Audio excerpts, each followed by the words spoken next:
जादोंनायखाय उनावै बे लामाजोंनो ओरै फुथिमारि बे लामाजोंनो मोनसेखौ थांदोंमोन आरो हानजानि मिटिं जादों जा रबिराम मजिरा आंखौ बुंहरबाय जे हायोबा दसे नुजाफै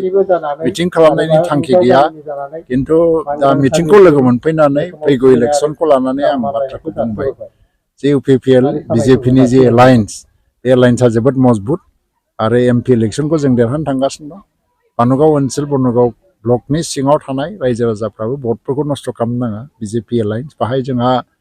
राजीव कुमार ब्रह्मआ सासे BJPनि MCLA आरो UPPL जों BJPजों जोंहा मोनसे एलायन्सफोर दं हिसाबै बिथांनि आन्दाराव जिखिनि सापर्टार दं बेबो UPPL एबा जाय केन्डिडेट जागोन बिनि नामैनो फैगोन बे हिसाबै जोंहा देरहानाया खाथां आरो डेभेलपमेन्टनि खामानिया जिहेतु दा बारायगासिनो दङ बनरगाव ओनसोलखौ डेभेलप खालामनो थाखाय मोनसे बिसेस मोनसे जर होनाय जागोन आंनि बिथिंनिफ्रायबो आरो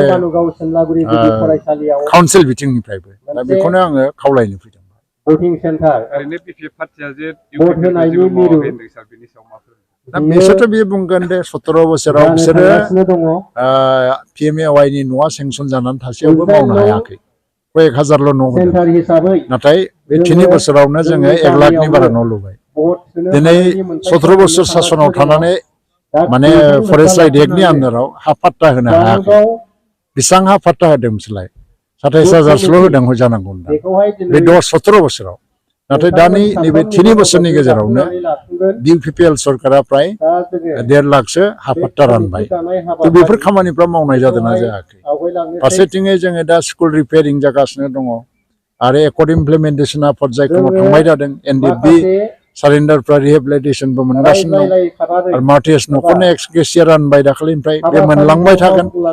दा फारसेथिङैहाय माने दिनै सिमा बारायनायनि खामानि जाबाय थादों गासैबो बिथिङाव दिनै BTC ओनसोलाव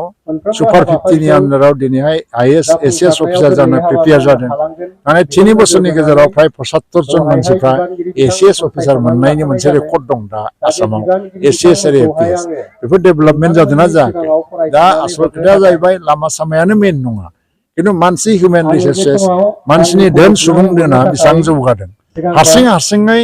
गसंथानो हानाय जादोंना जायाखै मानसिफ्रा आरो बेवहाय नों मा मावदों बेसो मेन